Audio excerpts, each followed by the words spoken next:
Nā I whai atu mātou o te karare I tētahi uri o ngā puhi e kimi a whina ana I ngā whare whakaruru hau mō ngā whānau kua tuakoka I te runui I o tautahi.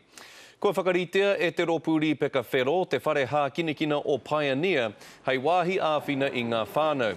Aha ko te whakatau kia kaua e tuku tā whakāhua ki roto I ene momo wāhi I waimari e a te karare I a Rose Ogle no Ngāpuhi. Te kaumātahi ōna tau ā Kay Spraden I o tautahi tōna kāinga. Nōna te whakaaro me te kaha ki te kaupare atu I tana whakamā ki te haere ki te kimi āwhina mō tōna whānau e noho hau roku ana.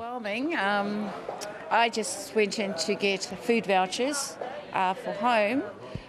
Because we've got about 11 people staying in our place, so we thought we'd better get in there and try and get some vouchers for support. Kua whakatūria e tahi atu whare toko I te ora pēnei I tēnei ki e tahi atu wāhi o tautahi kei Wigram tō Ngaitahu whare whakaruru hau.